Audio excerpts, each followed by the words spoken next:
that you definitely need to notify the police department or the sheriff's department and let them know what you know. It's invaluable, the information that a neighbor knows. Yes, sir. What are the guidelines in using a firearm in protection of yourself or somebody else, just in general? Oh, yeah, especially in today's environment, firearms, I mean, that's you know, everybody watches the news. That's the number one thing right now. In the state of Louisiana, we're a right to bear arms state, but you know, the whole United States will be right to bear arms. But Louisiana especially, like in your vehicle is considered an extension of your home. You are allowed to have a weapon in your vehicle. It can be loaded, it can be on your front seat, it can be on your dashboard. I wouldn't recommend that, though, because as soon as you get out of your vehicle, it's not going to be there anymore.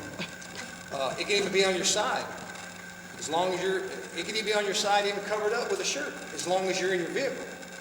Once you step outside of your vehicle and you have that weapon, it better not be covered, unless you have a concealed weapons permit. But you can have that weapon visible and walk anywhere you want. Now, businesses have the right to refuse to let you come in with a weapon. You can't go on federal property with a weapon. You can't go into a bar with a weapon. But basically any stores and all that, unless they have their signs on there with that weapon with that line through it, you're not allowed, I mean, you're allowed to carry it. Now, common sense comes into play when it comes to self-defense. Just like a police officer. A police officer doesn't automatically go to his weapon to handle a situation.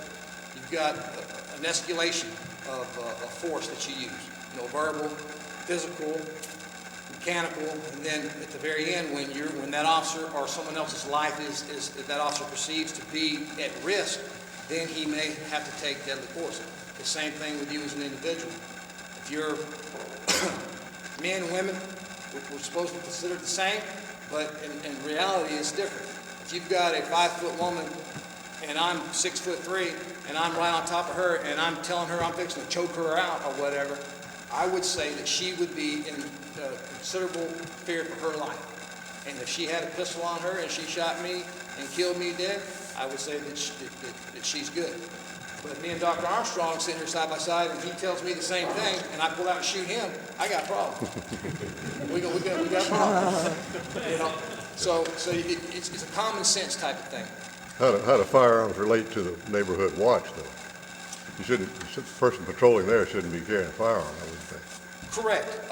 Matter of fact, even though you have the right to bear arms, if you are in control of a neighborhood watch, I believe I would have my guys that are on citizen patrol to not be armed.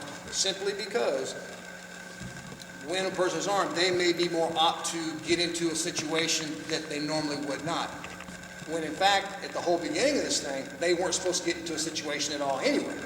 But with a weapon, they may want to be a little bit more bold and just ask a question, what are you doing here? Just that one question, what are you doing here, gets you killed. Especially if you're carrying a weapon and you're in a vehicle that looks like a police vehicle and that person is a wanted felon out of somewhere for killing somebody and he thinks this is it. He's going to kill you dead before even answering the question. So if I was in charge of a neighborhood watch, I would definitely say no weapons. Even though it's your legal right to carry one, carry it, but you won't be working with us in this community watch. You'll be doing it on your own. We've got some questions about these concealed carry classes going on, whether you get the permit or not. It answers a lot of those questions as far as dwelling vehicles and motor vehicles, and gives you a good idea. Frustrating, I suggest everybody in the room take a class and apply for the permit because things aren't getting any better, and it answers a lot of questions. And I know maybe bigger works out at Diamond, there's a lot of places that are doing concealed carry classes, and it gives you a real good idea of what you can do and can't do, and whether it's in self-defense or the suspect retreat, what you got to do, and things such as that. So that would be a suggestion if you want some more information. Sign up for one of the classes. And there's